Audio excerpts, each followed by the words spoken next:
साबिक एमएलए मुख्तार अंसारी से जुड़ी हुई बड़ी खबर है। मुख्तार अंसारी ने हाईकोर्ट में दाखिल की है अपील। सजा पर रोक लगाने को लेकर दाखिल की गई है अर्जी। बता दें आपको कि एमपी एमएलए कोर्ट ने मुख्तार को सुनाई थी सजा। अगले हफ्ते मुख्तार की अर्जी पर सुनवाई करेगा एससी। तो बताते चले आपको कि अतीक अशरफ के कत्ल के बाद से जो है वो अब यहाँ पर मुख्तार अंसारी की 29 अप्रैल को जो है वो उनकी पेशी है। कहीं ना कहीं मुख्तार अंसारी के जहन में भी जो है एक डर जो है वो सताता हुआ यहाँ पर नजर आ रहा है। इस बीच जो है साबिक एमएलए जो है मुख्तार अंसारी से जुड़ी ये खबर आपको बता रही हूँ, जहाँ पर मुख्तार अंसारी ने हाईकोर्ट में दाखिल की थी अपील।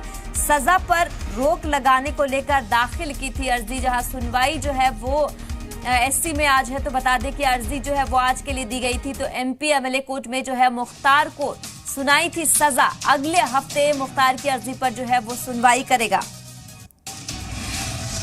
तो बता दूं आपको कि यहाँ पर तमाम तरह के जो है वो बयानबाजी होते भी अब नजर आ रहा है। मुख्तार अंसारी के भाई ने भी कई तरह के जो है वो इल्जामात जो है लगाया है। उन्होंने कहा कि रोपड़ के से व्यापारी रंगदारी के मामले में पंजाब जेल में बंद मुख्तार अंसारी यूपी नहीं आना चाहते हैं, लेकिन अब जो है अब एससी में लेकर उनको जो सुनवाई होने वाली है, तो तमाम तरह की जो है वो अटकेलीबाजी अब जो है होती हुई नजर आ रही है। मुख्तार अंसारी जो है आज उनकी पेशी है, हाईकोर्ट में दाखिल की गई है उन्हें अपील।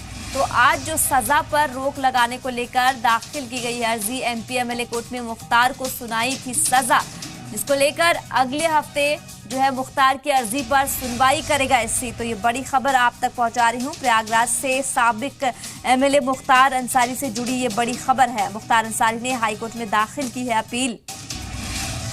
सजा पर रोक लगाने को लेकर ये दाखिल की गई है अर्जी। एमपी एमएलए कोर्ट में मुख्तार को सुनाई थी सजा, तो अगले हफ्ते जो है वो मुख्तार की अर्जी पर सुनवाई करेगा एससी। तो ये बड़ी खबर जो है वो आपको बता रही हूं।